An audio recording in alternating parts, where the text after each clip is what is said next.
홈팀 위니용은 3-4-1-2 전형을 기반으로 안정적인 수비 블록과 빠른 전환을 활용하는 팀이다. 아이트 엘 하지는 중원과 2선을 오가며 전진 패스를 공급하고 순간적인 드리블로 압박을 벗겨내며 역습에 시동을 건다. 플로르즈는 전방에서 폭넓은 활동량과 연계 플레이로 팀의 빌드업을 돕고 제공권 싸움에도 적극적으로 가담한다. 데이비드는 최전방에서 침투 타이밍과 박스 안마무리에 강점을 가진 자원으로 역습 전개 시 결정적 한방을 노린다.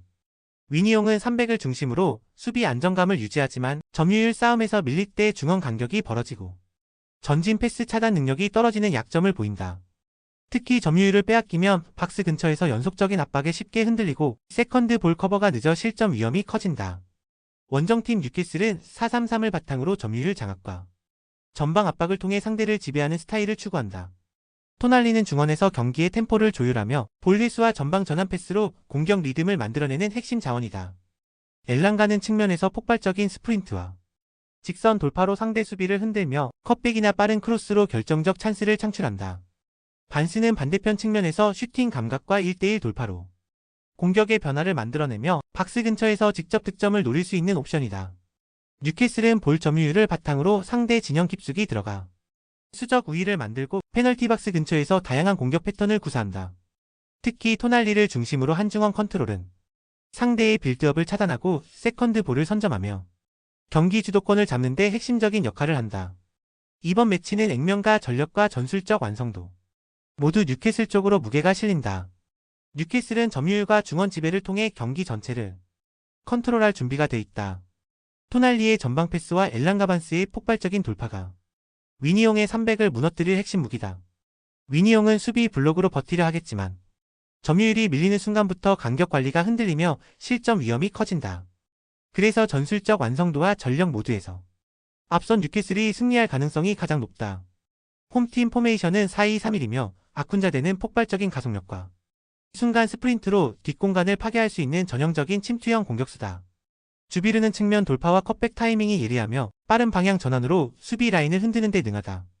양코비치는 중원에서 볼을 안정적으로 운반하고 전방 패스를 연결해 팀 전체의 공격 템포를 조율한다.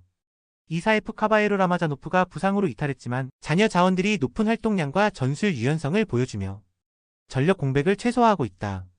홈 경기에서는 빠른 전환과 강한 전방 압박으로 경기 초반 주도권을 가져오는 데 능하며 교체 자원 활용 역시 경기 후반 변화를 만들어낼 수 있는 깊이를 확보하고 있다.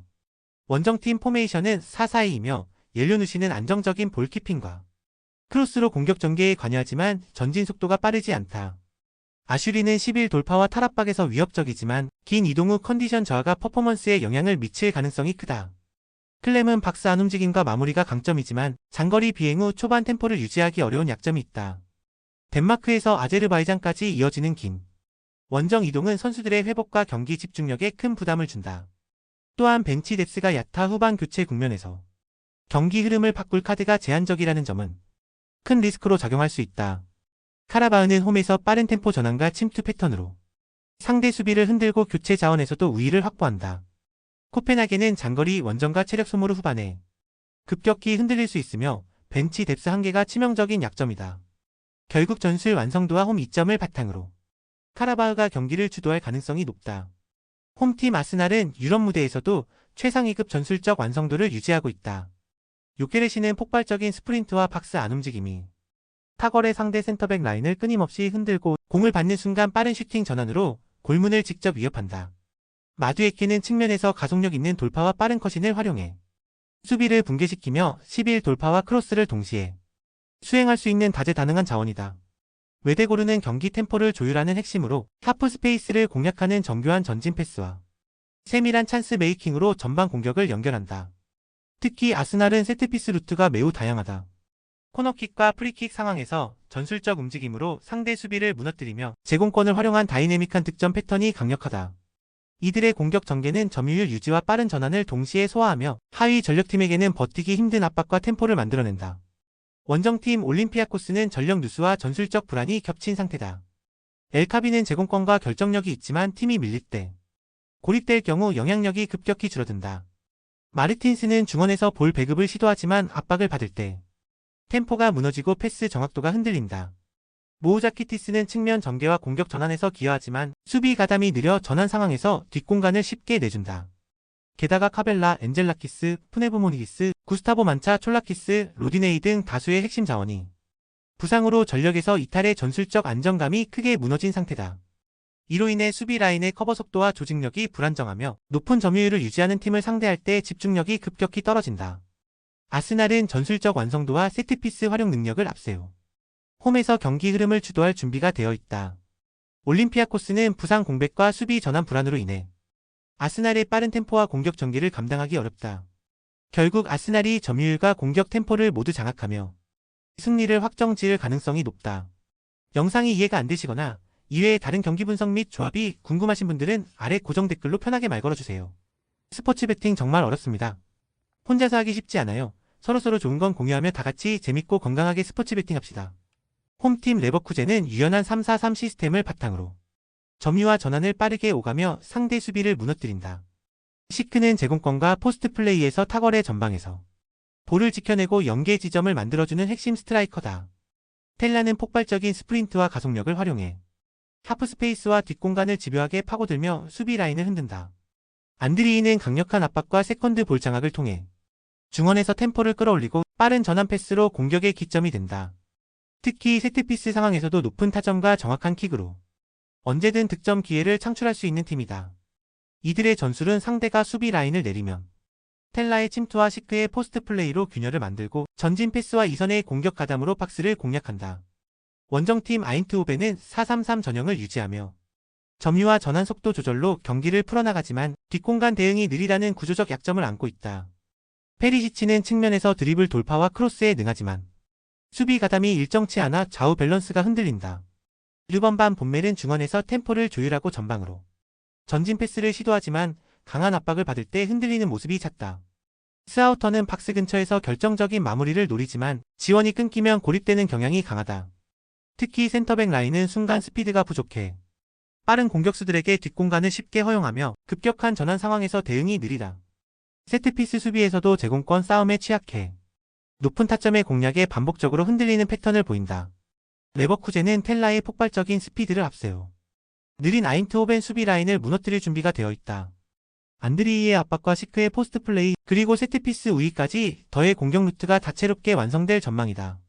아인트호벤은 수비 전환 속도와 제공권 대응 모두에서 약점을 드러내고 있어 레버쿠젠이 홈에서 경기를 주도하며 승리할 가능성이 크다. 홈팀 비아레알은 포메이션은 4-4-2이며 페페는 폭발적인 돌파와 강력한 피지컬을 바탕으로 측면과 중앙을 오가며 상대 라인을 무너뜨리는 역할을 맡는다. 예레미 피노는 최근 물오른 컨디션으로 빠른 스프린트와 날카로운 컷인 돌파, 공간 침투를 통해 상대 수비 라인을 계속 흔들고 있다. 게에는 전방 압박과 세컨드 볼 회수, 빌드업 지원까지 소화하며 공격 전개를 매끄럽게 이어준다. 비아레알은 양쪽 풀백과 윙포워드가 깊숙이 올라가며 하프 스페이스를 침투해 박스 근처에서 수적 우위를 만드는 공격 패턴을 자주 활용한다. 특히 홈 경기에서는 높은 점유율과 빠른 전환으로 상대 수비를 흔들며 공격 템포를 장악할 수 있는 능력이 두드러진다. 이러한 공격적인 전개는 유벤투스의 3백 구조를 무너뜨리기에 최적화된 형태다. 원정팀 유벤투스는 포메이션은 3-4-3이며 데이비드는 제공권과 전방에서의 연계 능력을 동시에 갖춘 타깃형 스트라이커다. 일티지는 폭넓은 활동량과 유연한 볼 컨트롤을 통해 측면과 하프 스페이스를 연결하지만 강한 압박 아래에서는 안정감을 잃는 경향이 있다. 로카텔리는 중원에서 빌드업을 주도하며 전진 패스와 경기 템포 조율에 강점이 있지만 빠르고 집요한 압박에 직면하면 전개가 쉽게 끊길 위험이 있다. 유벤투스는 3백을 기반으로 안정적인 수비를 추구하지만 측면 침투와 빠른 전환을 당할 때 간격이 벌어지며 공간을 내주는 모습이 자주 보인다. 특히 원정에서는 수비 라인이 쉽게 흔들리고 전방 압박을 버티지 못한 채 빌드업이 붕괴되는 장면이 반복되고 있어 강한 템포를 유지하는 팀을 상대할 때 고전한다. 비아레알은 예레미 피노의 날카로운 하프스페이스 침투와 공격적인 풀백 가담으로 유벤투스의 3백을 무너뜨릴 준비가 되어 있다. 유벤투스는 원정 약세와 측면 수비 불안, 빌드업 불안정성으로 강한 압박을 버티기 어려운 상황이다. 결국 전술적 상성과 홈 이점을 감안하면 비아레알이 경기 전체를 주도하며 승리를 가져갈 가능성이 높다. 홈팀 나폴리는 4-1-4-1 포메이션을 바탕으로 안정적 빌드업과 빠른 전환 공격을 동시에 구사한다. 루카는 강력한 피지컬과 제공권을 활용해 전방에서 볼을 지켜내며 순간적인 침투와 마무리 능력으로 득점 루트를 열어준다. 폴리타노는 폭발적인 속도와 정교한 크로스를 기반으로 측면을 공략하며 하프스페이스를 파고들어 직접 슈팅을 시도하는 과감함이 돋보인다. 때 브라이너는 경기 전체를 조율하는 플레이메이커로 전진 패스와 롱 패스를 통해 단번에 수비 라인을 깨는 능력이 탁월하다. 나폴리는 홈에서 강력한 점유율과 압박으로 상대의 빌드업을 조기에 차단하며 전술적 디테일과 빠른 전환으로 상대 약점을 공략하는 데 능하다. 특히 홈에서의 안정감과 경기 템포 조절 능력은 유럽 무대에서도 상위권으로 평가된다. 원정팀 스포르팅 리스본은 4-2-3-1을 기반으로 측면 돌파와 이선 침투를 활용해 공격을 전개한다. 켄다는 제공권과 포스트 플레이를 겸비했지만 압박이 강한 상황에서는 고립되기 쉽다. 곤살베스는 드리블과 박스 근처의 세밀한 마무리에 강점이 있지만 전환 속도가 빠른 팀을 상대로는 영향력이 감소한다. 트링캉은 넓은 활동량과 날카로운 컷신을 통해 측면에서 균형을 잡지만 강한 압박을 만나면 실수가 잦아진다. 스포르팅은 특히 원정에서 수비 집중력이 떨어지고 템포 적응에 실패하는 경향이 두드러진다. 게다가 포르투갈 리스본에서 이탈리아 나폴리까지 장거리 이동은 선수단의 컨디션과 체력에 큰 부담으로 작용할 수 있다. 나폴리는 홈에서 압도적인 전술 완성도와 공격 패턴을 바탕으로 상대를 흔들 준비가 되어 있다. 스포르팅은 장거리 원정으로 인한 체력 소모와 환경 적응 실패, 그리고 원정 경기력 저하가 겹쳐 불안 요소가 크다. 이 경기는 나폴리가 홈 우위와 전술적 완성도를 바탕으로 초반부터 흐름을 장악하며 승리를 가져갈 가능성이 높다.